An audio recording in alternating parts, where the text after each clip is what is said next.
तन रखो, पवित्र मन रखो, पवित्र तन रखो। पवित्रता मनुष्यता की शान है।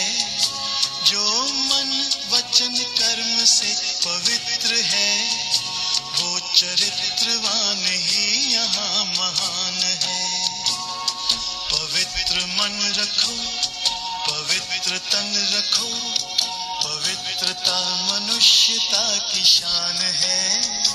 जो मन वचन कर्म से पवित्र है, वो चरित्रवान ही यहाँ महान है।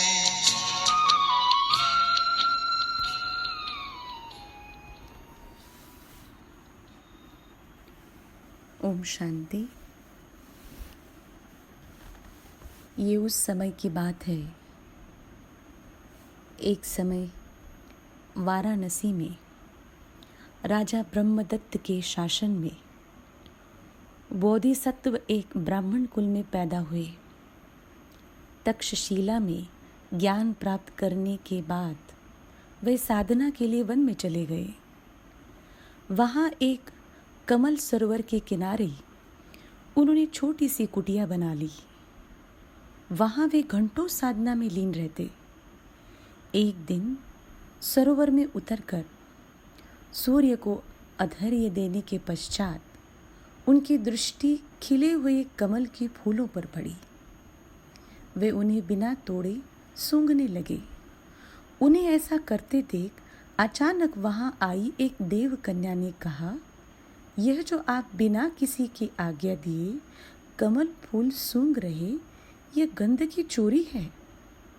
बोधिसत्व ने पूछा, न मैं कमल पुष्प ले जाता हूँ, न तोड़ता हूँ, मात्र दूर से सूंघता हूँ, फिर कैसे चोरी हुई?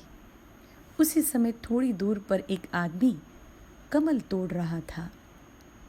उसे दिखाते हुए बोधिसत्व ने कहा, तुम इस आदमी को कुछ नहीं कहोगी जो कमल तोड़कर ले जा रहा है?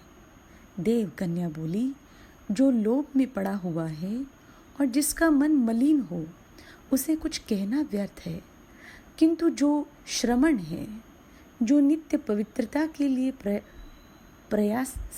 प्रयासरत है, वो बाल के नोक के बराबर भी पाप करे तो यह असहनीय होता है। तो मेरा निवेदन है आपसे कि आप यह काम न करें जिससे आपका पुण्य घटता जाए। कहने का भावार्थ यह है कि जो व्यक्ति पवित्रता के मार्ग पर चलता है, जिसका जीवन ही पवित्र है, वह इस झूठी पतित दुनिया में व्यक्ति वैभव पदार्थों की आकर्षण में आकर्षित नहीं हो सकता।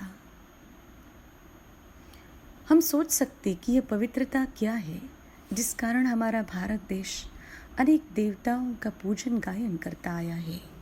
ये पवित्रता दिव्य गुणों की खान है। ये पवित्रता को अंग्रेजी में प्यूरिटी कहते हैं।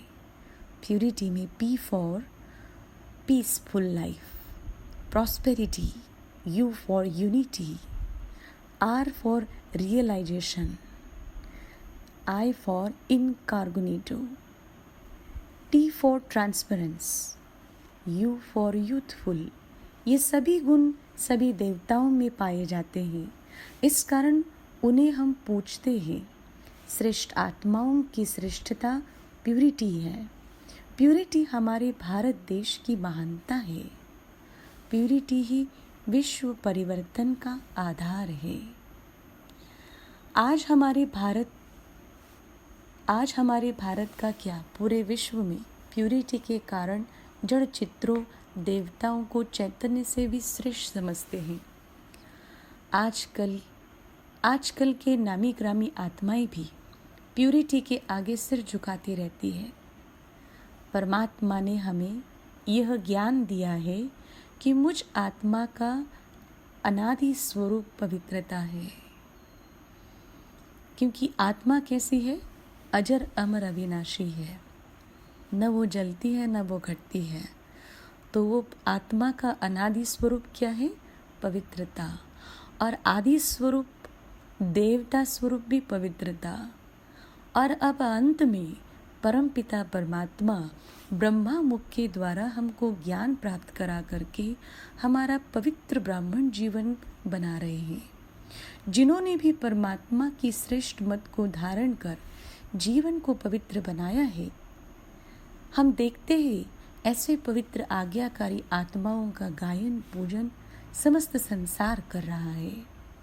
पवित्रता अर्थात ब्रह्मचर्य व्रत का पालन ही नहीं है। दुनिया में लोग पवित्रता अर्थात क्या समझते? ब्रह्मचर्य का पालन। तो ब्रह्मचर्य का पालन ही सिर्फ पवित्रता नहीं है।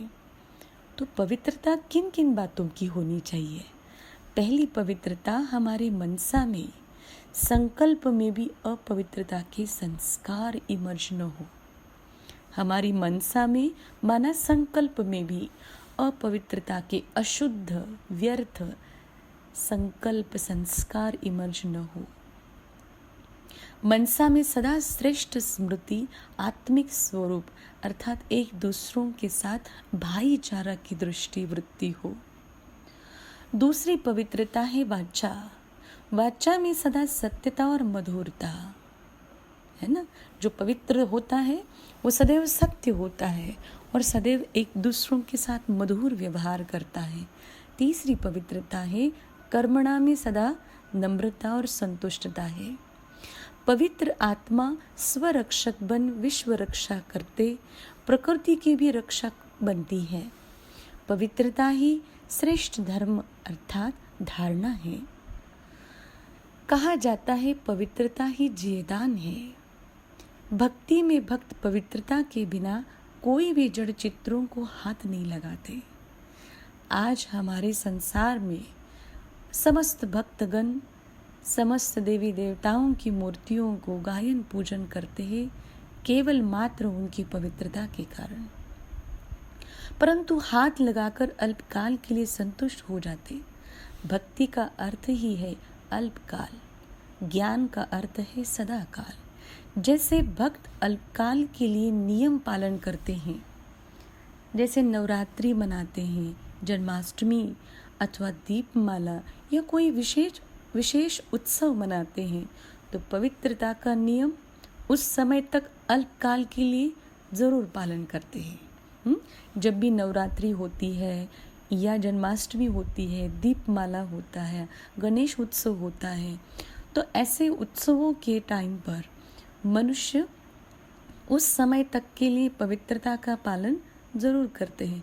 तो अल्पकाल की प्राप्ति का ही उन्हें अनुभव होता है। वैसे ही नियमित पालन करने से हम स्वयं भी पवित्र बनते जाएंगे, साथ साथ ये प्रकृति भी और ये पांचों तत्व भी पवित्र बनते जाएंगे।